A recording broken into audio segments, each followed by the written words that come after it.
here tonight with Mark Jackson. He is the host of the Metal Forge and plays bass and sings in the thrash band Overlord. Overload. Overload. What the fuck? What Why the did I say? hell? I don't Everybody does know. that. I, Dude, you must have been listening to some previous episodes because everybody does that. Everybody says overlord, overladen. I've heard overlude. Like they put the omits in the over the O's. I've had that happen. So that's funny shit. Well, I'm sorry about that. I don't know why the hell I said Overlord. Like, what the dude, fuck? honestly, at this point, there was an overlord in Louisville like 30 years ago.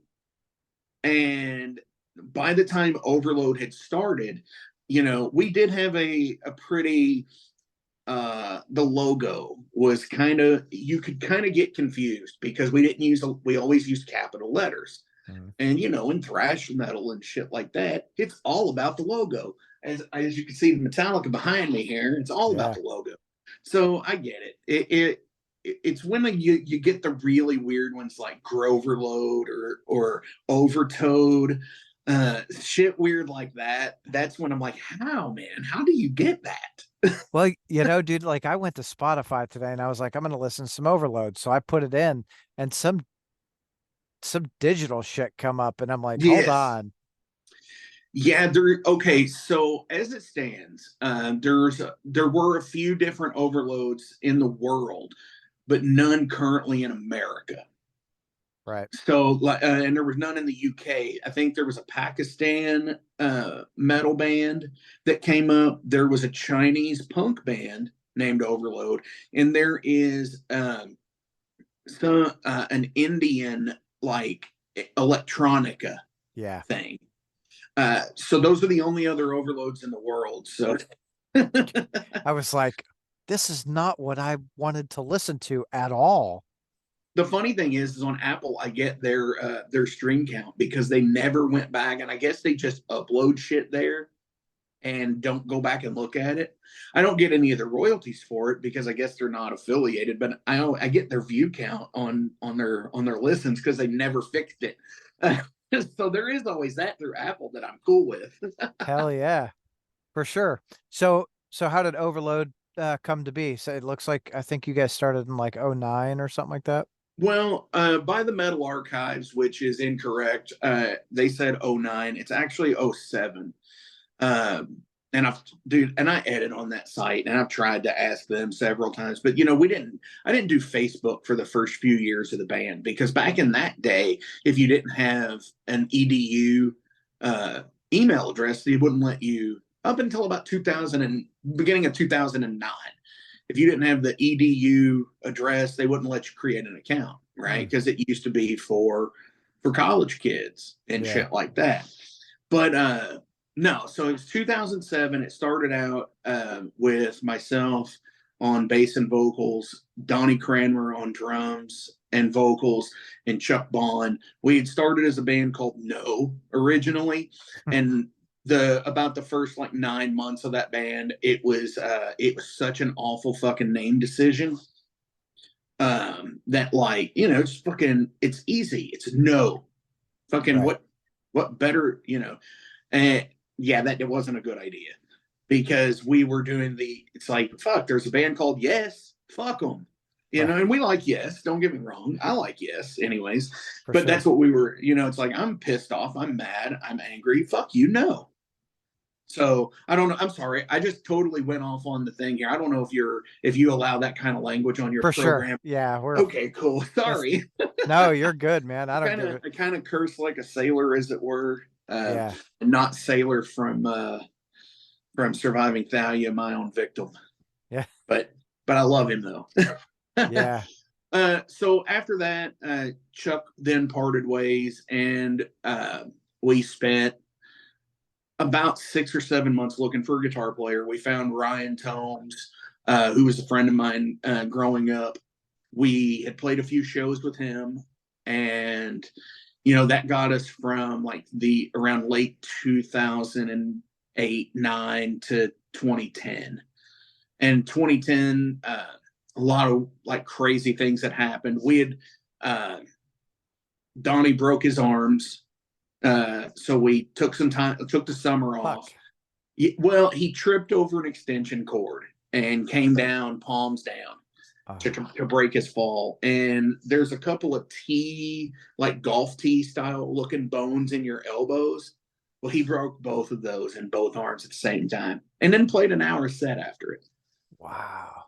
So, but after that, then that's where I would say the real bulk, that like first like 3 or 4 years was just catching the footing and finding a lineup that could make an album. Yeah. And then in 2010 and 11 is when we found Mike Vaughn, which was a friend of Donnie's, and then we went on to do the first album. Hell yeah.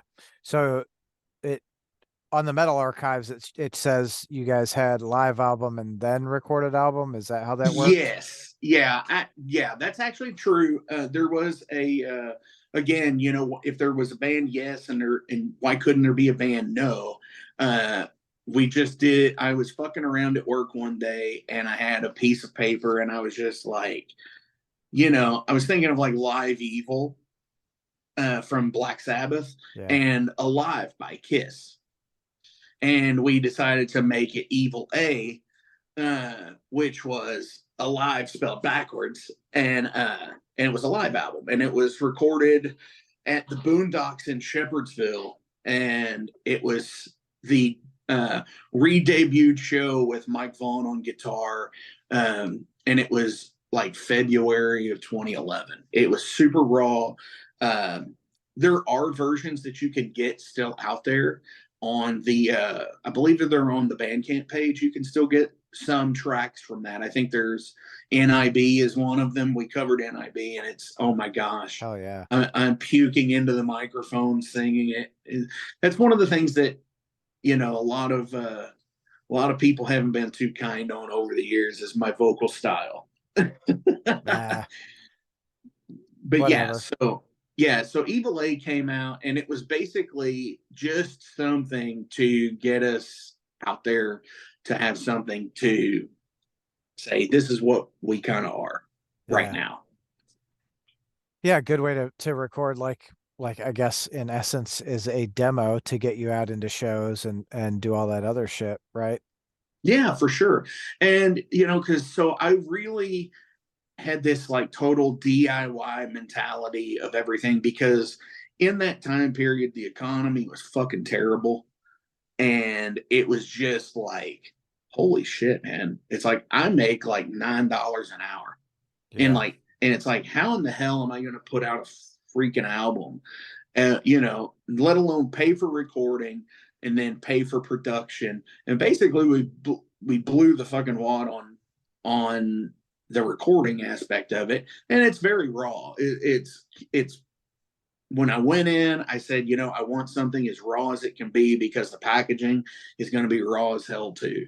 And so that's what Mike Taylor did for us, and we've went back to Mike ever since. That's I think there's a place for really well polished stuff. I always prefer I think that's why I lean towards like underground music, is I like the rawer type things. You know, Sure. you get the essence of the band and you get the essence of their live show, which is if you listen, personally, if you listen to a band on album, if I go see them live and they suck, I can't be a fan anymore, right? Okay. Like I'm I mean, I get that. Yeah, especially if it's like, uh, if it's something that's super polished album wise, yeah, I can totally get that. The Sword was that way for me.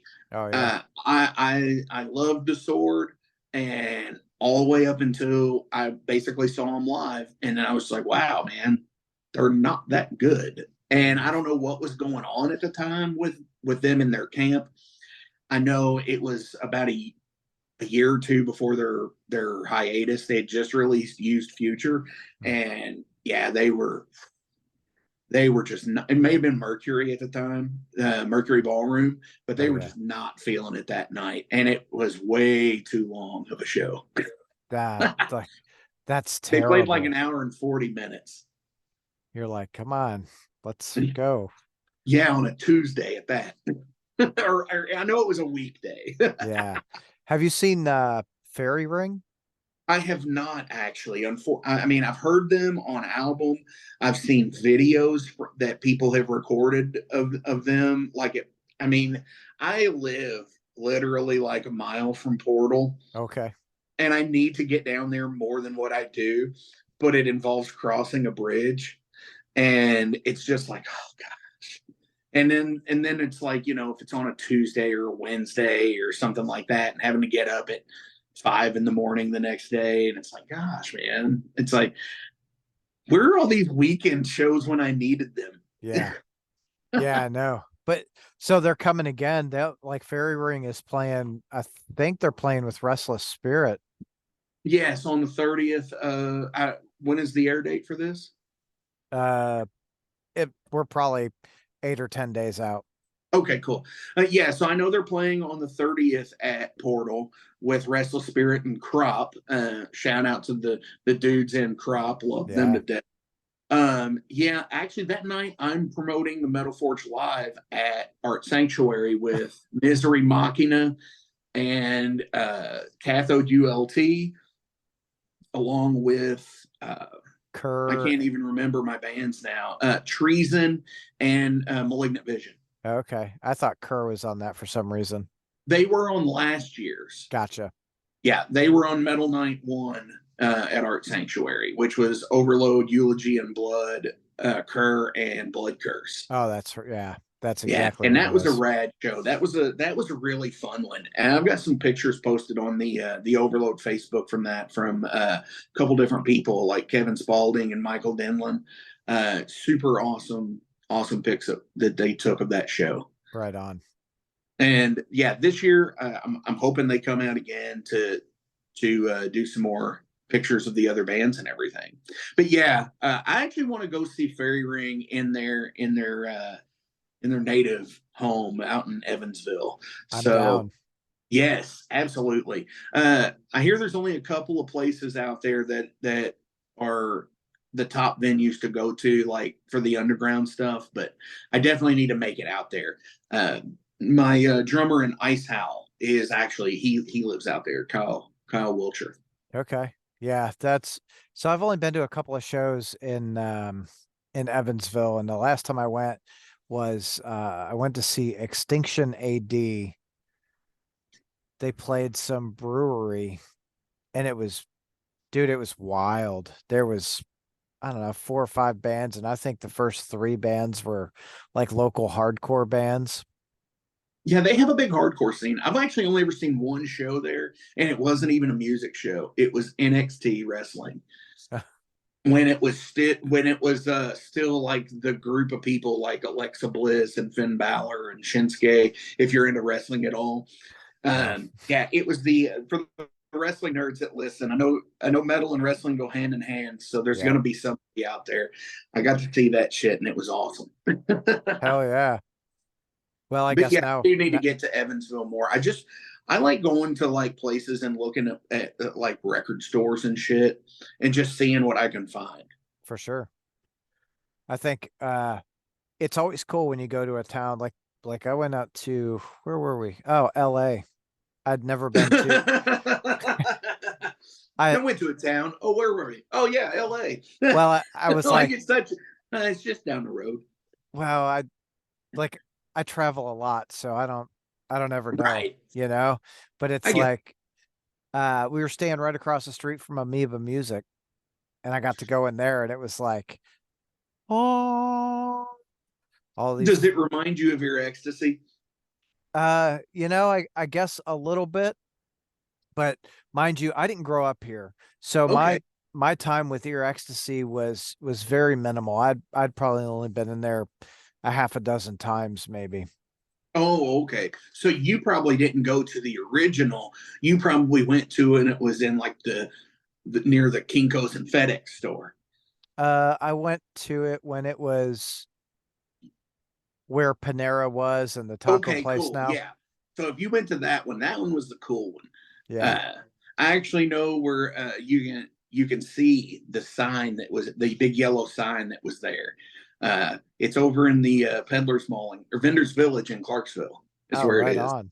And dude, going to that store when like being a teenager was awesome because they had so much shit. They were one of the only stores that could order things from Europe.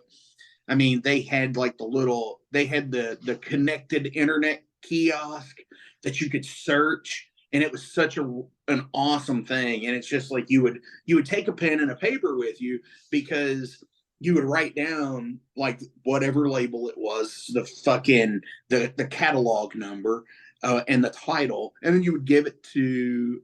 Hopefully, you would give it to somebody that would then give it to Brian Omer, who actually, ordered a lot of that metal stuff and could get you a lot of the metal stuff back in the day.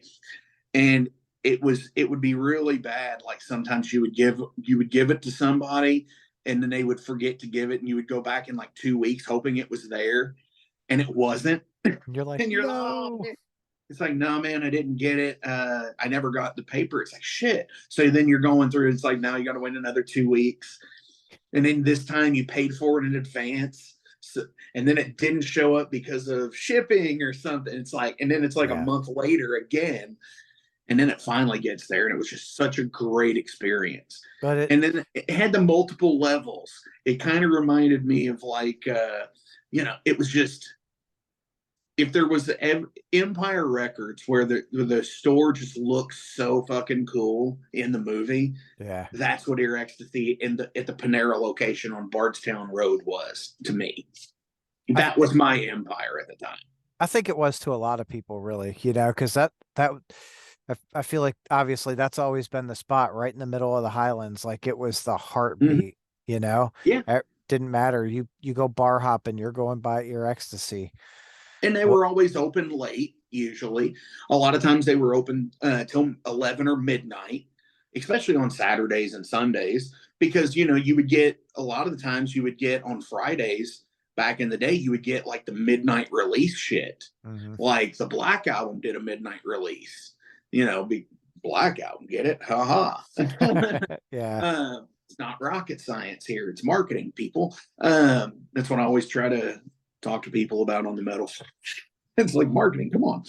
But But no, it's so different now though, right? Like cuz yeah, I remember going to record stores and having to order that shit and hoping like, oh man, I want it to get in. And they're like, yeah, some of those record stores are like, yeah, you're 6 to 8 weeks out. It's like, well, this I guess I'm just twiddling my thumbs waiting. Like, bring yeah. me that new Oh, album. for sure. And I always liked the one of the things that I really liked was the section of the no shows. The fucking people who ordered the craziest shit imaginable, fucking Unsane, Mayhem, that Yep. shit, and it actually made the floor because the collectors who already had it had it. When you're talking like 99, 98, 99, 2000, when you're going there and shit. And like the collectors already had that stuff, but when you sit there and you see it in the store and you're like, holy shit, it's like this is insane.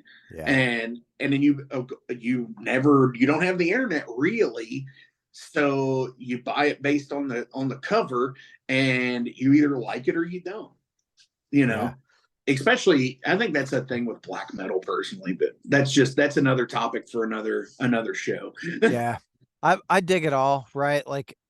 And I think with black metal, like everything, there's some good bands and there's some really like bands where you're like, oh, what did I Yeah, there's the bands that actually that have a budget and record, and then there's the bands that arguably are the better ones that record on like a fucking Teddy Ruxpin doll yeah.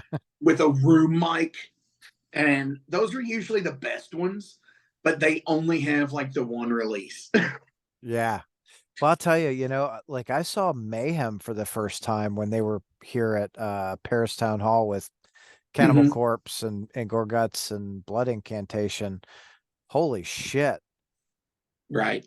Yeah, I didn't make that one, unfortunately. Like I said, I like black metal a lot, but it's a matter of, like I said, finding the stuff that I do like. Yeah. Personally, I mean, I'm not a big Mayhem fan, but I mean, I get the people who are. I like it. You It, know, it's it but was an yeah. experience is what it was. Like, So I was told, yeah. I yeah, mean, and I think during that time, I was going through some stuff as well and didn't have the extra cash to go. right. So, and that's the other thing too that's changed in the last I don't know how many years with the metal scene too, because even still, touring has been crazy with how many tours are going and everything else, especially since the pandemic. Yeah. Oh, dude, it's like the pandemic, like, okay, we can play shows again. Floodgates. Oh yeah, absolutely. So I don't know how you do your show, just so but I do tangent a lot because I'm like firing of the brain here. So if I get too like out in the weeds, reel me in, all right? Just say, hey, Yeah. dude, shut the fuck up for a minute. Now I like to, it's like I'm super conversational, right? Like Yeah, me wherever the as well. conversation goes, I'm good with it. Like I Braun gets on some tangents. Yes, he does. Like, Yeah, I had him on back in when was he on? Back in the end of the year last year on the Metal Forge. Uh yeah. And it was we ended up spending like 3 hours on on the podcast, like on the Zoom call. oh yeah. And like luckily enough I didn't record it because it would have crashed my fucking phone on the amount of time. It would have been like a 10 gig episode or some shit. But yeah, uh I love those guys. Yeah. They're good dudes. So we tried to record one and the internet was real shitty. He was at the bar. So then Mm, we had to go back and re-record it. And when we redid it, it was the night that the Obsessed was having a listening party for the new for Gilded Sorrow. So like we scheduled it, then we got it earlier, and we ended up like fucking jamming out to Gilded Sorrow like at the end of the podcast, just dude, listening to the whole that's damn awesome. thing. That is killer. See, you know, I need to do that with some things where we do that and record. But as I was telling you before we started rolling, I've got episodes into May, Yeah. so it's kind of hard to do that when you've got like a conversational podcast and that's what I call the Metal Forge. The Metal Forge is a conversation based interview podcast. And it's, you know, I have mostly bands, but I do have some like visual artists on there from time to time, especially when you've got somebody like if you feature like an Ed Repka, somebody who's done like crazy fucking awesome artwork for thrash bands or metal bands throughout the years. Or a Joe Pentagano would be awesome to have, but I don't think he does interviews for the people who see this. Get him to You're do an not familiar with interview. yeah, if you're not familiar with who Pentagano was, he did all the Motorhead covers, most of the Motorhead covers, I should say. But no, but then you know having people who run labels and stuff and have them on the show because it's a being like from a playing in a band and doing some of that stuff myself. You know, I just want to bullshit with people and just say, hey man, what do you all got going on? Yeah. What can you talk about? Well, What's the label gonna do? so me too, because I much like you, I'm a music nerd, dude. I could Mm-hmm. literally I could talk about it all day, every day with literally anyone, you know. Right. And I'm the same way. And it's cool because, you know, it's like for me, when I started doing doing that show, it was like such on a local level because it was at the radio station WCHQ, in town station, low power FM. If you were in Crescent Hill, you could get it. But if you live like in the Highlands, you might not get it. But if you lived in St. Matthews, it's like you didn't get it at all because of the hill Yeah. right there, Cochrane Hill. It was so weird. But like if you went up 65, I got it all the way up into like Sellersburg. That's hilarious. Yeah. But the cool thing about it was like they needed a metal show. So at the end of 2018, I asked and said, hey, do y'all want to have a new metal show? And they had me come in and audition, and we laid down an episode. I did it live, actually. So it was a live audition. Dude, And they were yeah. like, yeah, I think we can work with something. And the next week, there it was. Hell yeah. And I've been doing it ever since. So, but when I did that, where I said I was bound to all local.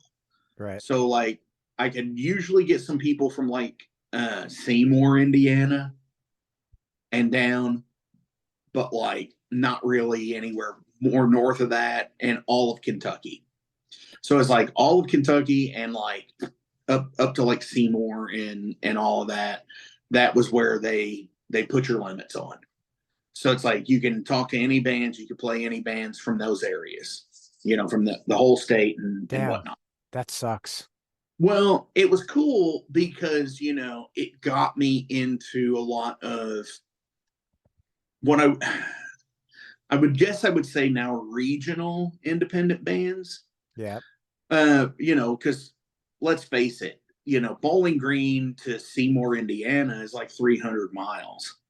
That's a long way. So, when you've got bands through there like that's, like Blood Curse and Horse Cave, or Viking that's actually in like Columbus, Indiana or whatever, instead of Seymour, that's a big difference. And that's a big region to cover. So that got me more in line and prepared to what I turned the Metal Forge into today, where Right on. it really made the scene a lot smaller to me because of talking to bands in, say, Portland and Russia, and because we're all feeling the same thing. We're all fighting the same metal fight. Yeah, it's always an uphill battle. And I think, the cool thing that I've noticed, especially like in Louisville, I don't know, like as of late, right? It used to be, so I was here in the early 2000s, and I felt like at that time it was very divided. If you listened to metal, you went to metal and that was it. If you listened to punk, you went to punk and that was it. And now, Yeah, right, I see a lot more like crossover. So you see more punks at metal shows and more metalheads at punk shows, which is honestly, that's fucking, it's how we keep it going. yeah, and I think crossover bands, and I like to think of Overload as a crossover band. And the reason I say that is because we're not inherently thrash like Exodus, Metallica, And let me get onto that tangent super fast, and I'll keep it really short. Okay, you want a genre, subgenre music? Let's talk about the big four, because those are four different styles of fucking thrash. Shut the 100%. hell up. We're going on. It's like, okay, Yeah. so we're gonna over genreify where we get like, why is this fucking clown metal core? That's the reason why. Yeah. Yeah. But aside from all that, that's where I want to say that, like, Overload we've always been rooted in thrash because I've always had a love for it. And I want to do it now. I want to be that guy and be like, but I'm not going to, rip the guitar off the wall and play something.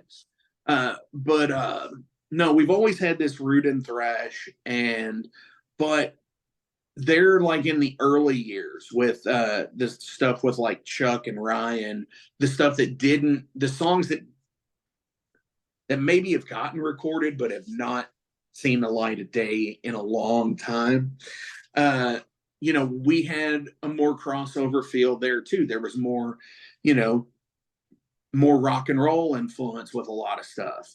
There was not as much profane language in that stuff because Donnie didn't want it at the time, because he had read an interview with Alice Cooper who said that the reason why Alice never used profanities in his music because it was the lowest form of shock value.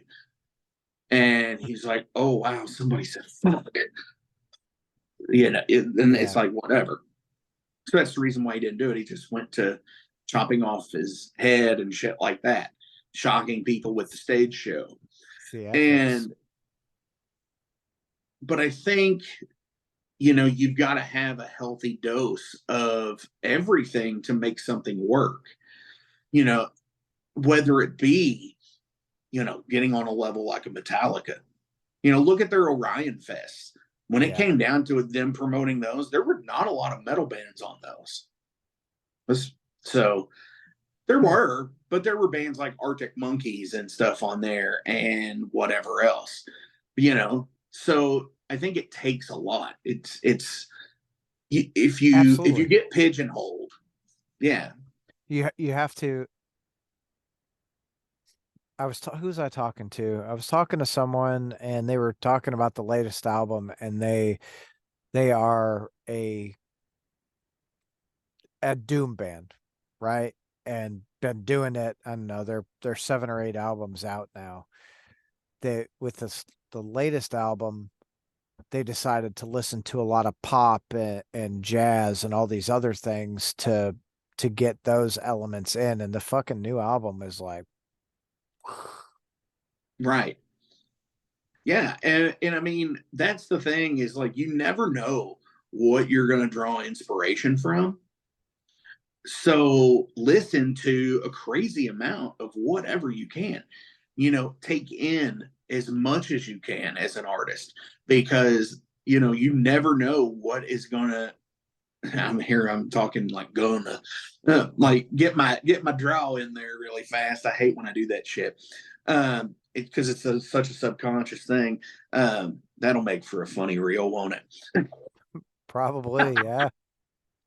um, no, but you sit there and if you get your inspiration, and that's where the fine line happens, where inspiration to uh, basically straight up lifting something from somebody, it's a blurred line because I'm going to just sit there and say Judas Priest and Ozzy, Maiden, and Merciful Fate, all four have similar riffs to each other, all released around the same time period. Yeah. So, you know, is it lifting? Is it inspiration? Is it out and out ripping off? Well, You're never going to know. And just, if something reminds you of something else, that's probably the vibe that we were going for, right. And because maybe that's the way we felt at the time. you can't, if you take all the music, there's only so many notes, right? Mm-hmm. And so many ways to play those notes. So you're gonna have that. You're gonna have shit that sounds alike. Yeah. And if we really get into like rip off, if we look at uh Megadeth and Metallica with what is it, the Four Horsemen and the Mechanics? Well, yeah. Well, that wasn't even, I don't even think that was considered a ripoff, as it were, that when they kicked Dave out of the band, they they continued to use the music Yeah, and then changed parts of it, added to it, of course, because I mean, what the Mechanics is like 4 minutes and Four Horsemen's like eight or some shit or seven or something. something. So Yeah. I mean, so yeah, they obviously added to it and changed things and slowed it down. So, but yeah, for all intents and purposes, yeah, it's the same thing. Yeah. Hell yeah. As you listen to it and you're like, I could totally sing those lyrics over this. Yeah. Oh, well, I mean, yeah, it is. I mean, Dave just decided to keep the original and Well, make it even faster. for sure. And then it really brings up a question, because if you look at like we look at Metallica and their different phases, right? Because Kill 'Em All, that was a super fucking thrashy phase, and that was really, really influenced. Well, I mean, Dave Mustaine, right, Right. was a part of that. Whether he's on the album or not, he was a huge fucking part of that. And then, Sure. right, then they get into Ride the Lightning and Master of Puppets and Justice for All, which is super orchestrated. And I think like Ride and Master are predominantly uh like Cliff Burton. I Sure. think he's the influence there. And of course, Well, and I think that continues the same thing with Justice as well, 100%. because Justice I think was super orchestrated And who knows timeline of things, if there were any Cliff tapes at that point. I don't have that giant box set that they released from that, so I don't have all of those demos that they put on those things. But I Right. mean, let's face it, they're only letting you see what they want you to see. Yeah, for sure. Because with all the shit, like if they've got all that kind of stuff from fucking 44 years ago, like ridiculous notes. And if you go to their website and see that shit, it is insane, the timeline. I was talking with Jason Gardner from Temptations Wings and the Ale Horn about that the other day. And we were going through the timeline on Metallica's site, and it was just insane of like what they do, like the note taking. Oh, I'm It's like sure. journal on journal type shit. But yeah, I mean, they were definitely influenced by that. And I heard somebody, I think it was on a YouTube video, say that the first album was basically nothing more than just recycled new wave British heavy metal riffs Hmm. to their words. And it's like, but isn't that what music is? Yeah. It's just a recycled thing of somebody else's riff. Like, I mean, seriously, like, unless you play like classical music and are just eight finger playing the whole time, I mean, it's going to be based off of something that you've heard before at this point. Oh, for sure. There's no unique riffing out there anymore, right? Like, No, which is wild as shit too, to think of a time before music, yeah. because it Yeah. had to be there. I mean, before guitar, anyways, stringed Yeah. instrument. Yeah. I Well, mean, hell, you even always had a whistle, I guess, but yeah, but then I think a lot of that was it was what? It was very rhythmic. It was all drum, sure. which the tribal some of that tribal music is fucking wild. They're singing and drumming, and it's just like, holy shit. Oh, What do you, yeah. And honestly, I think that's what ultimately killed Sepultura. hmm. And I don't think the fans that they had accrued in America were ready for something like Roots when they So were. I think you're right. You know, I didn't see him on the Roots tour. I saw him on KSAD, and the fucking crowd loved him on that. Mm-hmm. It Were was you in Louisville for that? I was not. I was in Nashville. Okay, because I think I know somebody who went to the Louisville show and they played a little shithole. Well, I say it's a little shithole place, but oh my god, there was a venue here called the Thunderdome, Oh, and it was attached to the brewery. Uh, it was the first place I'd ever seen a bigger band, and the bigger band was Social D. Uh, oh, so I saw them on. It was probably I could tell you it was May of '97. okay. So when I saw them, and it was during the week, I know it was right before summer vacation started, and it was fucking like wild because it was an all ages show at uh at this fucking bar. And when you walk in, you go up a ramp, and then there's just like the bar area, and then it goes down into a fucking pit. So yeah, and it was wild as shit. And the band played in the corner uh, above the pit, and the pit was like head level. So that's Harpo's in Detroit is like that. You go into their room and there's like a bar to the right, a bar to the left, and they've got this light up dance floor with tables on it. And then it drops into this fucking pit, and it's you go in to watch the band and you do this. Yeah, pretty fucking much. Well, I mean, it wasn't like uncomfortable, like head all the way up. But if you were standing at the rail, well, what essentially would be the rail, Yeah. um, yeah, you would be staring straight up like this. But like, no, man, that fucking place, that was a badass fucking show. I mean, it was fucking packed.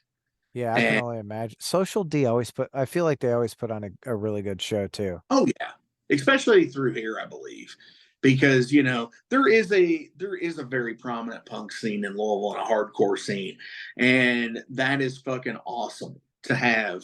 Just so many different facets of heavy music. Yeah. And Which, go you ahead. know, dude, we have some great fucking bands here. Oh yeah, Like it's almost mind-blowing the amount of talent that's in this city. You go out almost any fucking night and it's like, yeah, I'm gonna go check out this band and man, they fucking rock. Or I'm gonna go over here and oh you know, sure, and that's the thing is like it's weird now because before the pandemic, before the dark times, before the empire, as I like to say, uh, you know, nobody wanted to do Sunday shows or nobody wanted to do any weekday shows or any shit like that. right. And now it's a little bit different because yeah, you get obviously Metal Monday's the institution. Hmm. It's always been there. It's always going to be there. You know, so there's that. But then you get a lot of cool shows at like Portal on Sundays. Oh You get a yeah. lot of Magbar shows that are pretty cool on Sundays. And I think a lot of punk shows do well on Sundays here. Yeah, I think you're right. And but then like through the week, you do get a couple of cool Wednesday shows at like Mag, that are not necessarily packed with, you know, a crazy fucking headliner like Snafu's coming in on a Wednesday, but it might be somebody like Baptized and Volcandra and like this past Friday, Yeah. something like that. But it does great, and it's such a fucking awesome midweek hangout. Yeah, and that's again, like that's the cool thing about Louisville is you remember, I remember a time you go to a local show and there's like 10 people there. And Sure. now I feel like those shows are fucking selling out. Like there are still some where you've got, a handful of people or whatever, but there's a larger there's more attendance now than I feel there ever has been, really. Yes, absolutely. And I think where the pandemic and it's like that fucking open floodgate of Yeah. touring that's happened is just that. It's that open floodgate. So there's everybody's touring. And now I think a lot of the metal bands in 24, uh, aside from like your way, I'm totally talking underground here.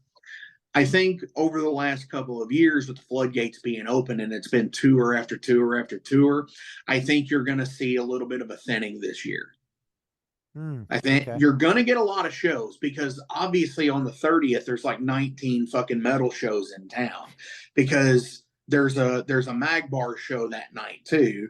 And I think there's a show at 21st in Germantown also that's a metal show. Oh, So, which is right next door to where I'm promoting. that's But no, hilarious. but yeah, so there's always going to be something, but where that is, that's where your divided crowds are, but nobody's getting a 10-person show. Right. They're gonna Okay, so out of those four shows, yeah, they can all be one show and 100 people be there, but when you get 20 or 30 people from each one of them, you know, it's cool because a lot of times I don't know about you, but I might go to both. Yeah. Spend a little time at Mag and then go to Portal. Yeah, and You know, so a lot of that, you're right. It really depends on the bands. If there's bands playing in both places I want to see, I I split my time.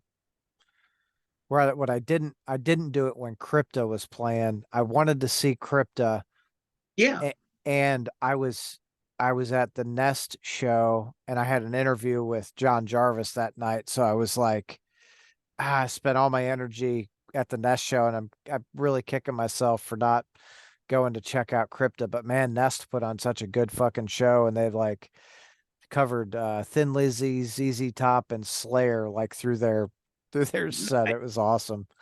That's awesome. I think they finished the set with Spill the Blood. Dude. Yeah. Yeah, see, this year I'm planning some more stuff. So I'll go ahead and kind of let the cat out of the bag. Do you actually, I mean, what else? I want to come on, ask me some more stuff.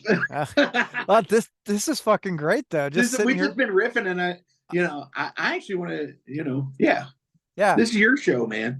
That it's fuck, it's our show right now. Who gives a shit? So what's coming out? What do you want to let out of the bag? So I'll go ahead and give you the exclusive, because I don't think I've actually said it on my show yet.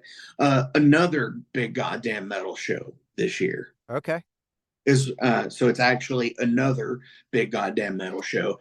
And I don't have the announcements for the headliners yet, but it will be on the 10th and 11th of October at Magbar. I believe Okay. those are the right dates, or the 11th and 12th, something like that. It's the second weekend of May or of October. All right, good. So yeah, that's going to be happening. Um, and on April 26th at Magbar, I am co-promoting with Mag and A Rippin. Is It's going to be Tombstoner, Obscene, Electrocutioner, and a another Louisville band that is still yet to confirm. So that's actually my 41st birthday show. So yeah, we're gonna fucking listen to some fucking Electrocutioner, Obscene, and fucking Tombstoner, and we're gonna fucking blast the fucking night away. Throw down for your fucking birthday. Hell yeah. Fuck yeah. Uh, That's all gonna right. be fun because Tombstoner and Electrocutioner. This will be Electrocutioner's first time in Louisville, and they're fucking Brooklyn thrash. Okay. Fuck yeah, dude! Like super rad fucking band. Mark has been on the Metal Forge before, and that day they will be on the Metal Forge as well. Hell yeah. That'll be cool as shit. So 26th, are you going to go to Legalize Lex on the 20th? Actually, I want to, but I will be in Indy that weekend, seeing Elven King and Glyph, and that other band. I'll probably leave before Hailstorm. So, yeah. Well, Uh, that Legalize Lex, man, that lineup is fucking it's stacked. fucking phenomenal, dude. I know, and it's the Elven King show is actually a Ice Howl outing, so we're going as a band for that. Hell yeah. So yeah, that's the reason why it's like, if it wasn't for that, I would totally be at Legalized Lex because everybody there fucking like Swamp Hawk, Crop, fucking. I mean, Fairy Ring, Fairy Sheath. Ring.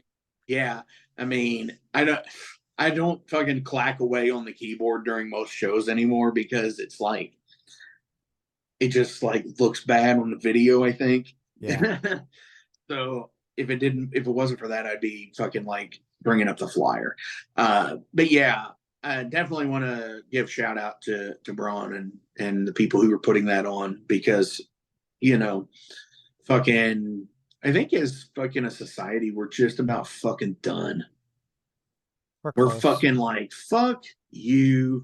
I Yeah. fucking had it, you know. Yeah. I think that's where the metal and the punk and where I have found my love of music and my love of just I kind of feel like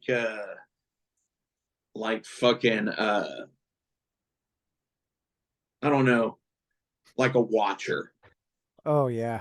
like like a Bartleby or something, fucking where we just watch as things happen, the scene happens and evolves, and ultimately it's guys like you and me and Jason in North Carolina and all the other crazy fucking independent metal podcasts out there that we do that we're the ones that are making these documentaries of our time.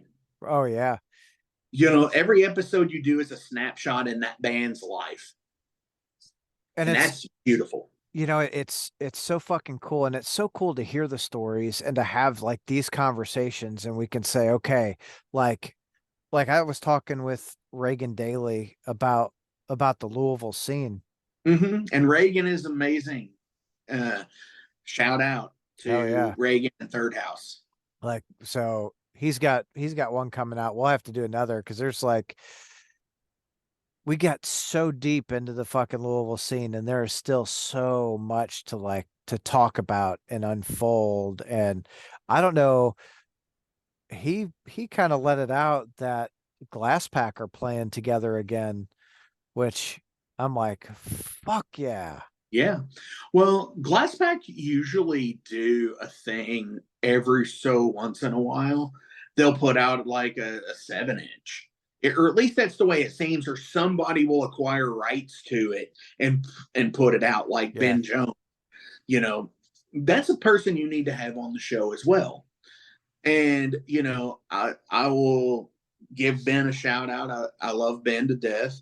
Ben is the owner and operator and proprietor of Better Days Records over on Barrett Avenue. We were talking about Ear Ecstasy earlier, but unfortunately they're no longer there. But Better Days still is, and they're brick and mortar, and they're trying their hardest to get a good fucking metal thing going in the store. I worked there for a while, um, and have since went on to just doing what I've been doing. But yeah, check them out. Have Ben on the show. He is actually, I believe, he's the only black owned record shop in Louisville. Okay. Maybe in Kentucky, I don't know. So it's really good. Hmm. And dude, he actually has some really good ideas for the scene and stuff, even in the punk side of things, because he also puts things out. He has just done some pretty cool shit, even back in the day, like the original Bush League 7 inch stuff he put out on Better Days Records. Yeah, and that's I think one of the coolest things about Louisville is the amount of support and the amount of people that are here going, okay, we can do this and it'll really help strengthen us. And here, how can I help you? And let's do this and get it more together. And Yeah, and the interesting thing about that is like it's wild to see both sides of it.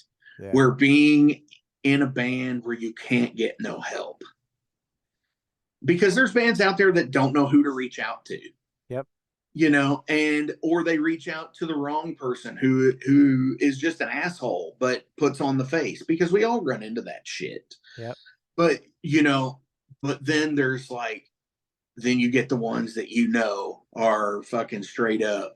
All right, these are the homies. These are the people who are going to look out for my best interest. These are the core people that are good, that support each other. They support what your cause is, and shit like that. And I think that's awesome when you find your people like that. fuck yeah, it is. That's And I think that's what we're getting at here is like, I remember going booking shows at like Phoenix Hill back in like 2010, 11, 12, 13, and just watching the fucking scene die off. And, by the time that place closed, watching it from here and just fucking and getting those 10-person shows, yeah, you know, and, that was real hard shit too, because, back in that day of Louisville, fucking those bars were open till 4 in the fucking morning. And you had music until fucking 2 a.m.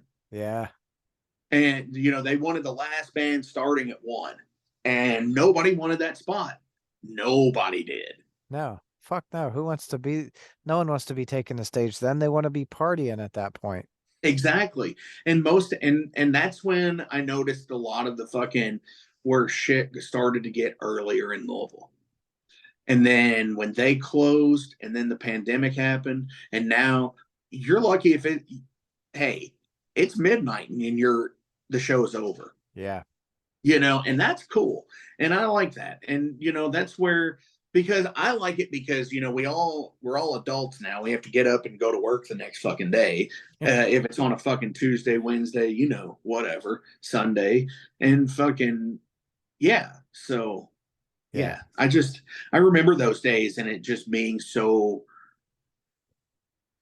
a weird time even then. Well, I like it's funny because like back in 2010 to like 2014, like I went to go see Crowbar at Phoenix Hill, and I think Mm-hmm. there was like 100 people there. Yeah. Like, and now they're packing out uh Mercury Ballroom. You know, Right. it's really different. Like for us, for the scene as a whole, I feel like our scene is super, super vibrant right now. We've got a lot of I feel like we've got a lot of media focused on like Louisville and what they have Mm-hmm. going on, right? Because like Knock Loose come out and they're fucking knocking the doors off the freaking world. Right. Um, Gates to Hell I think just finished up with Machine Head, just finished up Yeah. that tour. But they just were announced on Nuclear Blast Yep. earlier this year, which is rad as fuck. That that's happening, and then obviously Volcandra with fucking Prosthetic. Prosthetic. Yep. And that's totally fucking cool. And I can totally see there's a ton more bands in this city that you know that are gonna get something picked up, and because it's only a matter of time Yeah. at this point. And honestly, I would say the dudes in Stagecoach will probably be coming up soon, because that second album, from what I've been hearing the talk of, is fucking amazing. Okay. It's far better than the first. So yeah, I mean, it's only a matter of time, before you're Yeah. gonna sit there and see something about it on fucking Loudwire. And I hate seeing those sites because they put so much fucking clickbait garbage out for the clicks. Got to Well, get the yeah. the Yeah, and got to beat the algorithms. I feel like a lot of those larger sites, they don't actually do the reporting themselves. They just repost shit from people Mm-hmm. who are actually doing it. Sure. Yeah. I mean, but again, when they do that, it makes it harder for fucking like the small line reporters like you and Yeah. I.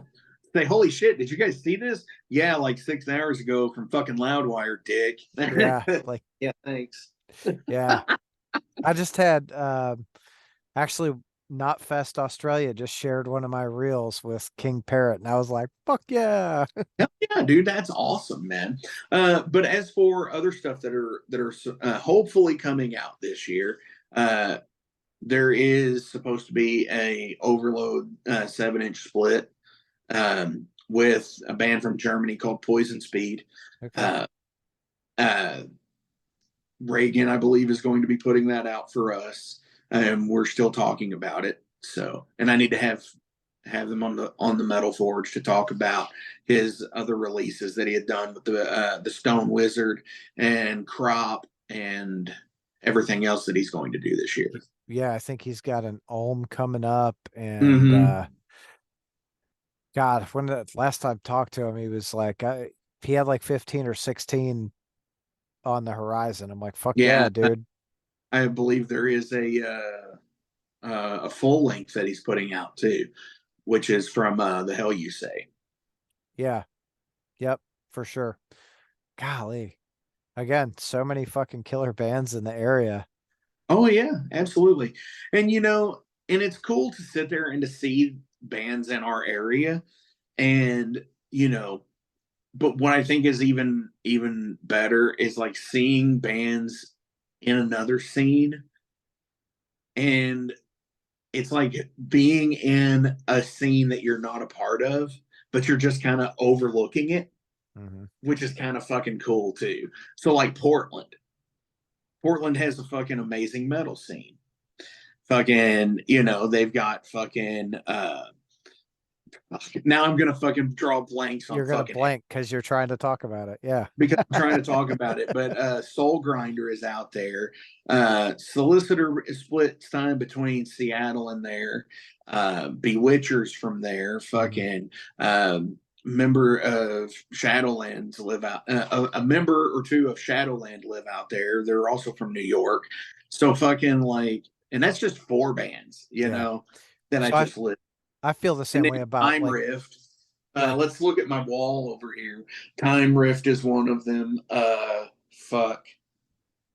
Now I'm drawing a blank on who to look for on the wall because I got a fuck ton of stickers on the door over so here. Detroit's the same way though, right? Like you look Sure, at from the outside snafu. looking in, yeah, Snafu, Centenary, uh same thing. And now I'm like, Yeah, Battlecross. exactly. Now you're not being able to do it. Chicago is as well, and fucking, you know, Jerome Marshall from the band Hate Monger, what Yakuza, and a couple more. Yakuza Uh, just did 25 years. Just yeah, celebrated 25 years. How cool is that? did you see the posts, man? They Yeah. fucking had somebody come in and chalk art them on the wall at the venue. How fucking cool is that? That is amazing, dude. Shout out to Jerome. He's fucking awesome. But he's one of those people that everybody knows as well, like fucking Andrew Bansall from Yeah. fucking Metal Assault. It, Everybody knows him, and fucking, it's like, what's your Andrew story? there's another band out of Chicago they're not playing together anymore. The Atlas Moth. Okay. Fuck, dude, they were Well, and up so there in the good. punk scene, you got Voice of Addiction up there. Yeah. You know, which voice comes down fucking Louisville all the time too. I think they still play Third Street, so I think they're the only band that still plays it. But Yeah, I've not been there in a minute. no, shit changed when Rick left, and it I think it's dead to the metal scene for sure. Yeah. Um, Who was but it? yeah, I was talking to it's sad.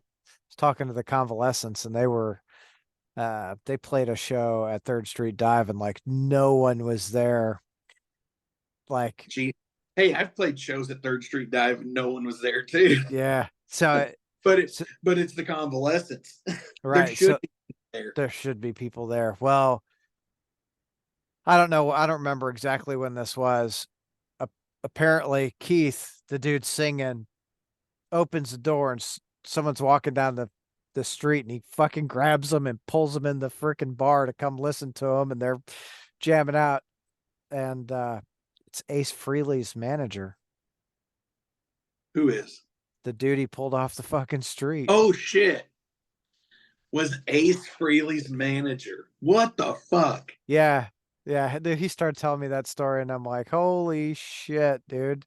That, dude? When you said that, and you had looked at the screen and stopped, I thought you got a message at oh, first from Ace Frehley's manager. I'm like, what? What is it? And then no, fucking, I didn't realize that fucking he's just fucking shit, fucking walking down goddamn Third Street. yeah. Yeah. This is like, I think this is pre the Omni, Yeah. right? So, fuck. Like, how Wow. crazy is that? You just grab someone off the street, and the guy's like, I'm Ace Frehley's manager. Like, what the fuck? Dude, that's insane. Especially if Ace wasn't in town at the time. I think he was. Oh, okay. So it was just that fucking weird happenstance of Yeah. fucking like Wayne's World. He's in the same town and he's in the same Yeah. town. Yeah. Yeah. All right. So, who are right now some of your favorite like locals that people just have to fucking listen to? Oh shit. Baptized. Baptized. That's probably gonna get put on a shirt. Do Because it. you know, Bat Piss, Baptiste, Yeah. uh, all the different pronunciations uh, on the shirt.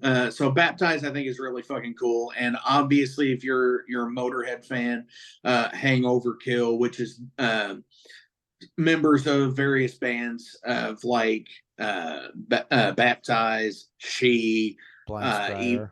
Blind Scryer, uh, Redivider, uh, fucking Volcandra. There, somebody from all of those bands has played in or is in Hangover Kill, and what that is they do the Death Day show once a year, and it's the anniversary of Lemmy's death. So yeah, that's a cool one.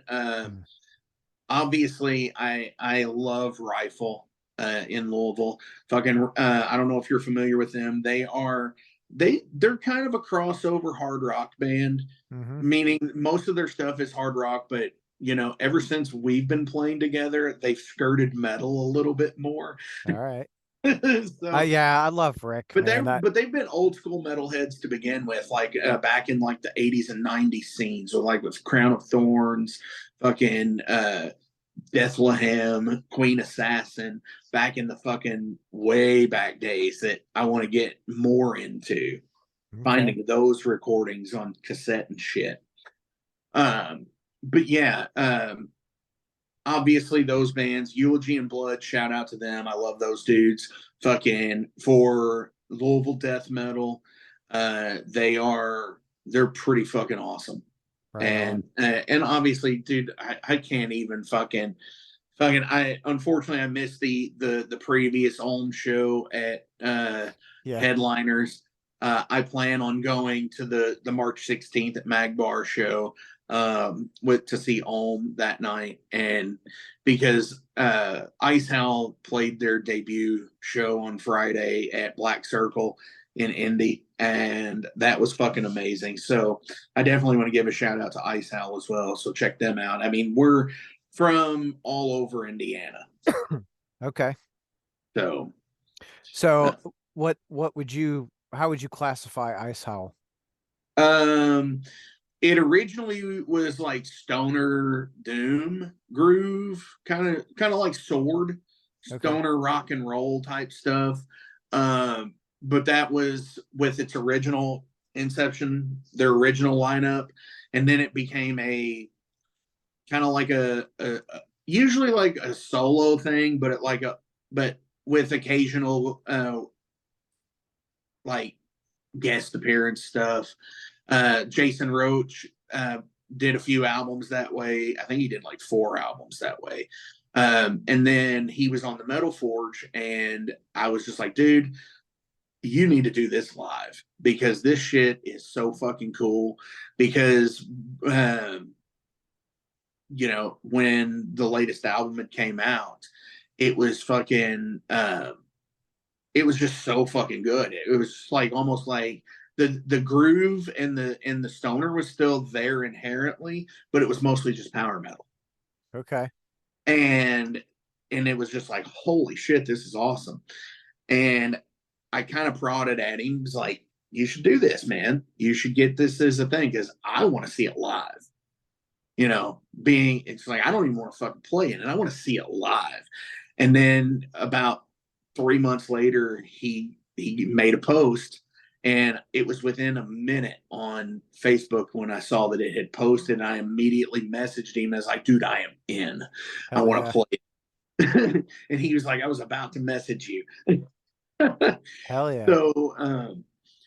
So that's it. You know, we did that. That was last May. We got together for the first time, had a talk, and we then started doing the practice thing once a month because we're all about 2 hours apart from each other, except for the 2 guitar players who are neighbors. Okay. So that's convenient. But yeah, we've got a member in Evansville, one in Indy, and I'm here by Louisville, and we all make it work. And the Black Circle show was amazing, and we're actually playing on the Saturday of May 4th at Legions of Metal in Chicago. Oh, right on. So May the 4th be with you. Fuck yeah. Absolutely. But yeah, I mean, that's pretty much how I'm filling my time these days, is going to some shows here and there, putting out fucking content on the Metal Forge and Flamekeeper podcast network. and Overload in Ice Howl. Yeah, so you don't have anything going on. God, how do you get through each day? I mean, no, man. But a lot of it's the sit and wait thing. Yeah. There's so much of that too. Like, when you've got a band like Ice Howl where we practice once a month, so it's sit and wait until the next practice, or we've always got the band chat going on, or somebody's sending an idea, or it's like, Yeah. hey, what about this? Or what do you think about this for a shirt idea? And Overload does the same thing when we're in our off time, like right now. Mike had surgery on his arms, so we're kind of in a holding pattern. I'm writing some riffs for the possible next EP that we're going to put out, because I think that's what we're going to stick to from now on Just is do EP. EPs. Yeah, I mean, if the mood strikes and it's just like a thing that just rolls and rolls and rolls, yeah, we might do an album. But I think since 2007, it's 2024 now, so you know that's it's a decent amount of time. I notice a lot of bands actually moving towards just putting EPs out instead of full lengths. Well, honestly, if you're not if you're not in a touring band and you're not trying to sell albums, I don't think that matters. That's where you get a lot of your album bands, you know. And a lot of times, those are the bands too that are writing and writing and writing and writing constantly. Trevor from Haunt is one of those people who has fucking put out quality content from 20 fucking like 15 on, and it's like multiple releases a year, whether it be EPs, albums, whatever, and whether it be Beastmaker or Haunt, or he's helping out with somebody like Saber, Seven Sisters, or whoever, you Right. know, and that's pretty fucking rad. But like, most people, it's weird, the demographic these days, because everything's so single driven again in Oh yeah. music. So I think that's why the EPs are the thing. It's because you can essentially release one every 2 months, take a couple months off, then do it again the next year. Yeah. I mean, I can see that, but I was talking to a buddy of mine who manages like high dollar artists, and when when they write their contract, it's um essentially it's singles.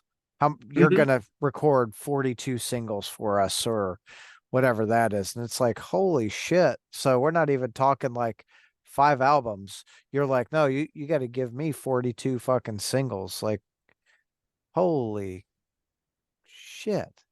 Yeah, which means that you've got to write 42 songs that produce, Yeah, that's fucking wild. dude. And honestly, no, I would never want to do anything on that level. No. Not at all. I mean, even if I was a good enough player to do anything on that level, like, you've got to really think that those people who are controlling the music industry, they're not just they're not just suits. Okay, there's players involved, Oh yeah. but it's the players that are, the classically trained players that go to business school, and they know, like, it's all focus group tested shit. I mean, Yeah, but I get it's into that. It almost sounds conspiracy theorist in a way. well, because it is. Like it I mean, absolutely is, right? Like what do we have? We have these people who went to college, and what did they do? They learned how to sell you on how to mm-hmm, give them money to do something you can do on your own. Like, exactly. so I Which, just had a conversation with Jimmy Bauer, and I like what I Hate God is doing. They pay for the recording, they do everything, and then they license the music to the label. So they exactly. have full creative control. They make the fucking money, and all I can think is like, I want to see more bands do that, right? Like, hold Well, on. on a lot of the independent labels, they're pretty much already doing that now. Yeah. because when you get to, and I say independent label, and that is a very loose term these days, Mm-hmm. because unless you're an epic Sony, uh whatever else is out there, fucking Apple at this point is a fucking label again, because they're buying fucking catalogs of music like they bought the Beatles. Yeah. Fucking, so those, no, fucking good luck on that shit. But like, but like people like Century Media, uh, Nuclear Blast, Metal Blade, they're still independent enough that they're still business minded, but they're still independent enough labels where, you know, the artist still is not getting fucked as Mm. bad as, I mean, what I'm So saying is I, there's I things there, but I've heard some inside stories about like Metal Blade particularly, and like from newer like bands getting signed, they fucking rope them into a 6 album deal. Like you oh, have to perform 6 fucking albums, and that's fuck that. insane. Like Who fuck even that. has that in them? There's a lot of bands that don't have 6 albums in Well, them, um, and I say that meaning even some of these bands that have 15 and 16 albums don't necessarily have 6 albums in that's them. that's fair. But so they do that, and then like say the band breaks up, they fucking hold all the members. If they start another band, you have to go with us. You have to finish out your fucking contract. Like, Wow. oh, yeah. Well, I mean, and that's the thing that people sit there and talk about is like the fucking rape culture of the fucking music industry. And it starts at like that. And I didn't know that before you'd said it. So Well, and that's wild.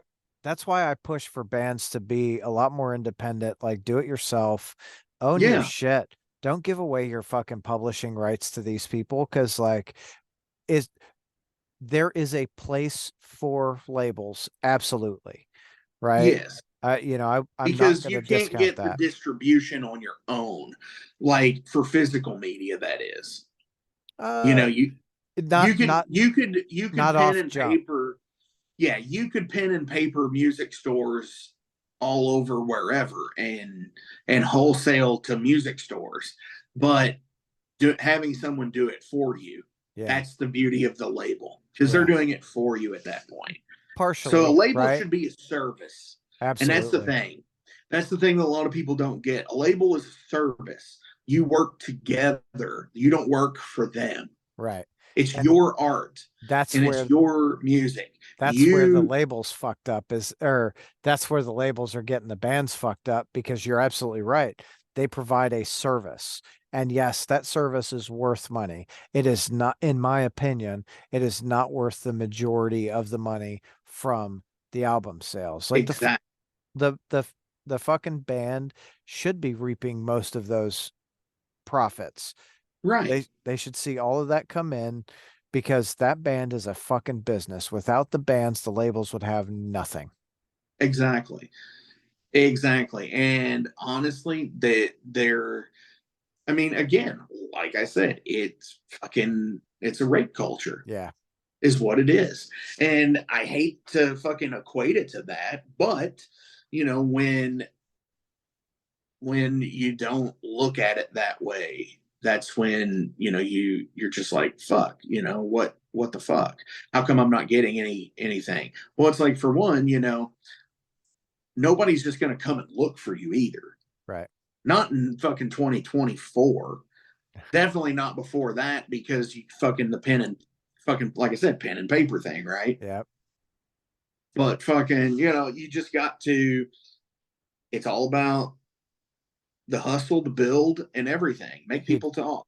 it is. It's the conversations, right? And it's the bands relying on each other to go, hey, listen, there's something better out there than to give away most of our rights to our music to get Mm-hmm.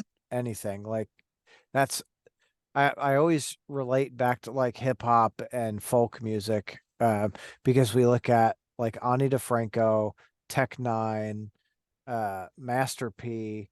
like all of them, right? All of them are millionaires. I think Master P's a billionaire now, and he did it all himself, Right. right? Tech Nine did the same thing. He went out, he hustled, he did the thing, he built his own fucking network. Ani DeFranco did the same thing, went out, hustled, built her own fucking network, and Right. it's And all of them, when you think about it, all of them created the genre that they are now. yeah, I mean, people are emulating them in, you know, in the genre today yeah. when you really think about it. Oh, they absolutely are. Like You know, Annie DeFranco, for prime example, female singer songwriter type stuff. You know, after her, there was a huge influx of that. hell Still yeah, there is. was. Yeah. And a lot of that's great. I mean, even just like seeing the influence what people like that have done. Yeah, and I think part of the reason that those folks are so influential is because they were like, we're gonna carve our own path. I think Master P was saying like they flew him out to LA and they were like offering him millions of dollars to sign with them and to essentially buy him out. And they get on the jet and they're flying home and he's like, man, if they're offering us millions for this, what is its real fucking worth? Like, Right. huh, you know, Yeah, like, exactly. And you know, that's where it goes back to the thing of what Rocky said. If you know what you're worth, go out and get what you're worth, you yeah, know. yeah. It's Ain't the about truth. how hard it It's the is. absolute truth. All right, Mark. Um, God, I You fucking know, love. there is something I wanted to point out from a minute ago that you had said, Sure. and it was on the label talk about was we kind of just came back to it. And Sam from Call Me Bronco was one of my first in studio music guests on the Metal Forge when it was on the radio station, and he played a song, and you know this was in 2019, February of 2019, and to this day I reference that lyric more than probably anything ever when it comes to the music talk, the business side of things as it is. And his lyric was, the only reason anyone's still playing in a band is because everyone else goes to work and pays to be a fan. Mm, And it's like, fuck, that's exactly the truth. We yeah. all work to go see bands like fucking, I don't know, Saxon, Uriah Heep. That's a tour that's coming up that's going to be fucking awesome. Fucking, if you want to pay the fucking crazy shit to go to fucking Louder Than Life, if that's your thing, you know, or another big goddamn metal show, if that's your thing, you know, that's cool. And yeah, that's where it's at, you know, seeing these bands and supporting these bands, and you know, we're Well, all in it together, dude. I mean, and that's the then thing. then you have to ask like, why do people do that, right? Like, I go to a lot of shows because it means something to me. Mm-hmm. I have the ability to take my kids and go out to shows and my daughter's met, I don't know, Chuck Billy and Gene Hoglan and Paulo and Eloy from Sepultura. Well, not Eloy from Sepultura anymore. Hey, um so yeah, I think he's going to be the Slipknot guy. yeah, I think so. It's been, yeah, I'm thinking so. Yeah, there's too many coincidences, but to do it, it's like for me, it's bonding.